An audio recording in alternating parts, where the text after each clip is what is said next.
अंदर घरों के ऊपर ताटपट्टी या चवाले डाले वाले हैं, जिन एरियो के अंदर बच्चे लंगे फिर रहे हैं, जिन एरियो के अंदर खाने को अनाज नहीं है, तो वहां से गुजरते वक्त नहीं पूछना कि ये एरिया किसका है, खुद समझ लेना चाहिए कि ये मुसलमानों का एरिया है। इतना बुरा हाल कर दिया आपने हमारा। ये मैं नहीं कह रहा हूं, जो ये सरकारों ने बनाए वाली गठन करे वाले समितियां कह रहे हैं। अरे रहम खाओ, लेकिन आप जरूरत नहीं है। मजलिस इत्तेहादुल मुस्लिमीन के शेर अलहाज बैरिस्टर असदुद्दीन ओवैसी साहब इस देश की रहबरी में निकले हैं, हर जात हर समाज के लिए निकले हैं, हर एक के कामों में निकले हैं। अगर कहीं पे लिंचिंग का मामला आता है, लिंचिंग से याद आया सदर साहब एक बोल दूं क्या, बाकी सब पे केस हुई, मुसलमान को मारा जा रहा, बुद्धिस्ट समाज को मारा जा रहा, सब परेशान है। कभी राष्ट्रवादी ने तालुका बंद नहीं करी, राजे भाग गए, प्रधान भाग गए, इनको भी ईडी पीछे लगी, कभी तालुका बंद नहीं हुआ। मगर साहिब को जब ईडी की आई नोटिस तो इन्होंने तालुका बंद कर दिए, महाराष्ट्र बंद कर दिए।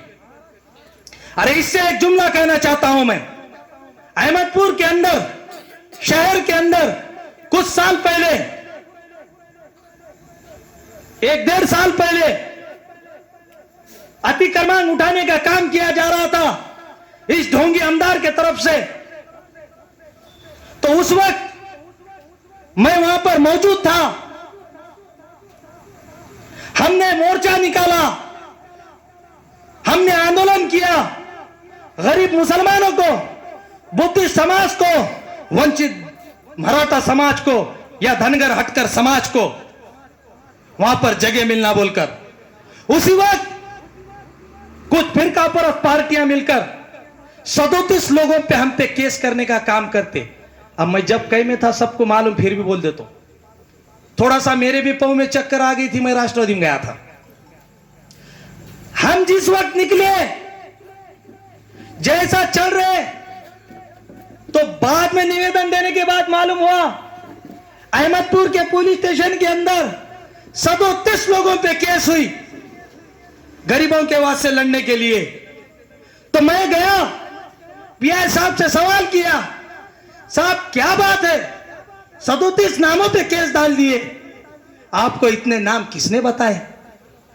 तो साहब बोले, ये जैसा कैमरा फिर रहा क्या, घर घर घर है तो कोई प्रशासन की तरफ से, तो वैसे फिर रहा था वहां। तो पीआई साहब बोले, ये कैमरे में देख के हमने 37 लोगों के नाम पे केस डाले। मैं बोला, साहब कैमरा पीछे से शूट कर रहे थे क्या सामने से? तो पीआई साहब बोले, है मनियार साहब ऐसा कैसा बोल रही, सामने से? सामने से कर रहे थे तो एक नंबर पे कौन था? बाबा साहब पाटिल, उनका नाम क्यों नहीं है? खाली गरीबों पे केस होते। तो ये बोलने का मतलब मेरा सिर्फ यही है, जब इनके अंत पे आता ना तो पुलिस स्टेशन याद आता, तालुका बंद होता, महाराष्ट्र बंद होता, बाकी के लोगों पे नहीं होता।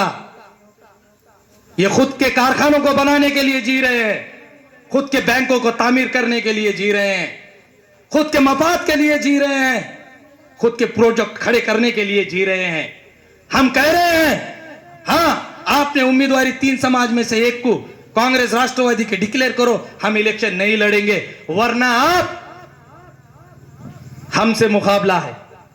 मजलिस इत्तेहादुल मुस्लिमीन से है, अलहाज बैरिस्टर असदुद्दीन ओवैसी साहब से है, वो असद ओवैसी से है जो खुद के हफ्ता इतवार के दिन बेटी की शादी को छोड़कर हमारे मुस्लिम मां बहनों के लिए 3 तलाक के मसले पे लोकसभा में बैठ के आंसू बहा रहा था। वो असदुद्दीन ओवैसी की पार्टी है।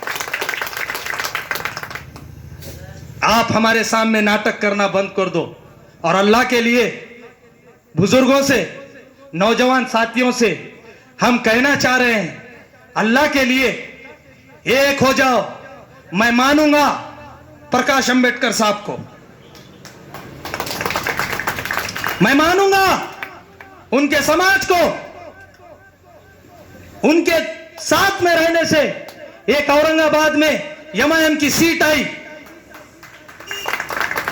मैं मानूंगा प्रकाश अंबेडकर साहब के हिम्मत को और उनके समाज के हौसले को, जिन लोगों ने खुद की एक सीट नहीं आते हुए भी 41 लाख के ऊपर वोट देकर उन प्रकाश अंबेडकर साहब को इस महाराष्ट्र का राजा बनाने का काम किया।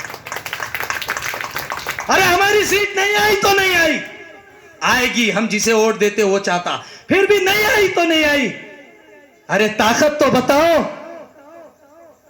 एक उंगली से मारे नहीं लगता, 2 से मारे नहीं लगता, 3 से मारे नहीं लगता, 4 से मारे नहीं लगता, 5 से भी मारे तो नहीं लगता, मगर सब एक जगह करके मारे तो सो जाता। आओ एक जगह। बताने का मकसद किसी को मारना तोड़ना नहीं है हमारा, मगर इत्तेहाद को पैदा करो। किसी ने कहा पहले राजा मां के पेट से पैदा होता था, अब जो भीमराव अंबेडकर साहब ने जो अधिकार दिया ना हमें, उससे यहां का राजा पैदा होता। हमारे पास ताकत है, कुव्वत है। अरे आज आप 2.5 करोड़ के ऊपर हैं, आप महाराष्ट्र के अंदर 2.5 करोड़ के ऊपर हैं, और जो तेलंगाना के अंदर एक 70-80 लाख मुसलमान हैं, वहां पे 5% आरक्षण है। क्यों है? अलहाज बैरिस्टर असदुद्दीन वो शेर वहां के हैं, इसलिए है। और अफसोस की बात एक बताऊं, महाराष्ट्र हो, कर्नाटक हो, तेलंगाना हो या आंध्र प्रदेश हो, मुसलमानों सुनो, ये 4 स्टेट के अंदर मुस्लिम के सिर्फ 2 खासदार हैं।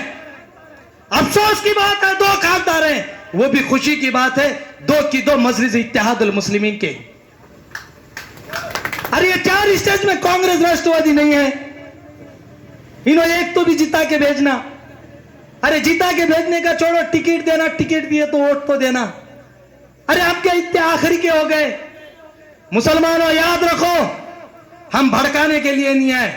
अगर मेरी बात, अगर मेरे अल्फाज या मेरे तकरीर से अगर आपको बात गलत लगती है, तो आप ये जूता लेकर मुझे फेंक कर मारिए, आप फेंक कर मारिए, लेकिन अल्लाह के लिए एक हो जाइए, नेक हो जाइए, एक जगह आकर अपनी ताकत बताइए, मुस्तकबिल की फिक्र कीजिए, नौजवानों की फिक्र कीजिए, आने वाले नस्लों को फिक्र कीजिए। इंशाअल्लाह इस आने वाले इलेक्शन में प्रकाश अंबेडकर साहब, असद साहब मिलकर हो सकता है मुसलमानों को ही नहीं, धनगर समाज को भी आरक्षण देने का काम करेंगे, और उसी के साथ लिंगायत समाज को भी जो धर्म की मांगनी है वो भी देने का काम करेंगे। ये भाषण जो बढ़ता हुआ मैं यहीं रोकता हूं। अगर आपके बीच में कोई लोग आते हैं यहाँ के प्रॉपर के मुस्लिम कांग्रेस राष्ट्रवादी के जो पॉकेटों पे चलते हैं, अगर आपके बीच में अगर आकर कहे कि भैया कांग्रेस को दो, राष्ट्रवादी को दो, बीजेपी को दो, तो आपने ये सवाल उनसे करना है, 70 साल वोट दिए, मेरे शरीयत पे हमला हो रहा तो तुम क्यों नहीं दिए? अरे हमारे आरक्षण का क्या हुआ? हमारे बर्बादी का क्या हुआ? तुमने जो हजारों बच्चों को, लाखों बच्चों को हजारों जेलों में डालने का काम करे, उनको छुड़ाने का क्या हुआ? ये आपने उनसे सवाल कीजिए। ये खबरस्तान, ये मरने के बाद के बात आई भाई। अरे यहां जिंदे ही वो देखो, एजुकेशन दो, कारोबार तैयार करो। वो मरने के बाद का साहब खबरस्तान को बाउंड्री देते, खान साहब बोले आप बाउंड्री नहीं दिए तो क्या मुर्दे उठ के भागने वाली क्या? नहीं भागते, क्यों भागते?